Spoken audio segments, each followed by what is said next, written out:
فرما دے گا۔ اور ایک اور مقام پر نبی کریم صلی اللہ علیہ وآلہ وسلم نے ارشاد فرمایا، جو جامعہ ترمذی کے اندر حدیث ہے، مسند امام احمد بن حنبل کے اندر حدیث ہے، جس کو حضرت معاذ بن جبل رضی اللہ تعالی عنہ روایت کرتے ہیں۔ آپ فرماتے ہیں کہ نبی کریم صلی اللہ علیہ وسلم نے ارشاد فرمایا کہ اللہ رب العزت قیامت کے دن اعلان فرمائے گا، اللہ رب العزت قیامت کے دن اعلان فرمائے گا، رب کی طرف سے اعلان کیا جائے گا کیا؟ کہ وہ مسلمان کہاں ہیں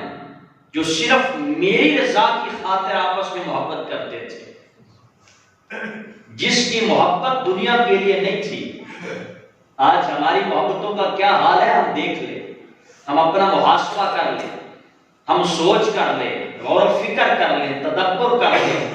کہ آج ہماری دوستی کیسی ہے۔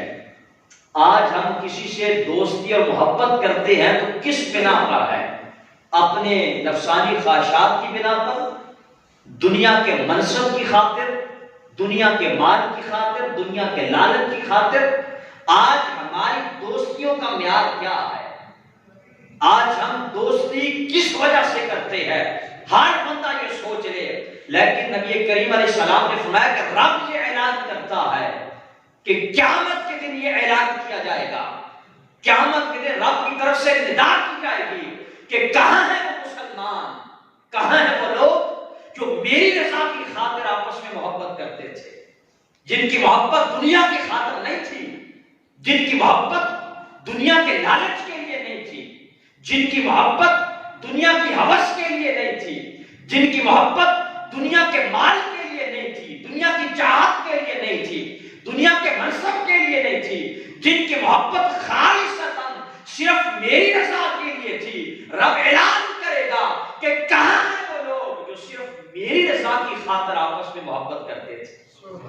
آپس میں تعلق رکھتے تھے۔ فرمایا کہ جب وہ لوگ سامنے آ جائیں گے تو اللہ رب العزت ارشاد فرمائے گا کہ وہ لوگ سامنے آ جائیں کہ جو میری رضا کی خاطر آپس میں محبت کرتے تھے۔ جب وہ سامنے آئیں گے تو رب حکم دے گا کہ اے میرے فرشتوں، میرے ان بندوں کے لیے نور کے ممبروں کو لگا دیا جائے۔ اب کن کے لیے؟ جو اللہ کے لیے محبت کرتے ہیں۔ لہذا اپنی دوستیوں کے طرز کو بدلے، اپنی دوستیوں کے طریق کو بدلے،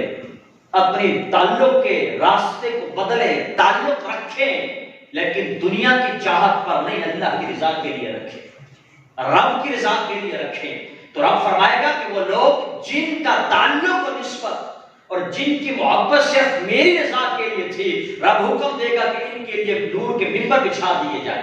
ان کے لیے نور کے منبر لگا دیے جائیں گے۔ رب اعلان کرے گا وہ لوگ جو میری رضا کی خاطر محبت کرتے تھے، انہیں عرش کا سایہ بھی عطا کروں گا اور اپنے عرش کے سائے کے نیچے انہیں نور کے منبر بھی عطا فرماؤں گا۔ رب انہیں نور کے منبر دے گا، وہ نور کے منبر پر جلوہ گر ہو جائیں گے۔ سبحان اللہ، وہ کیسا منظر ہوگا کہ جب وہ لوگ جو اللہ کے لیے محبت کرتے تھے اللہ کے عرش کے سائے میں نور کے منبر پر بیٹھے ہوں گے، نور میں منبر پر جلوہ گر ہوں گے۔ تو نبی کریم علیہ السلام نے ارشاد فرمایا کہ جب ان لوگوں کو جو رب کے لیے محبت کرتے تھے نور کے منبروں پر بچھایا جائے گا،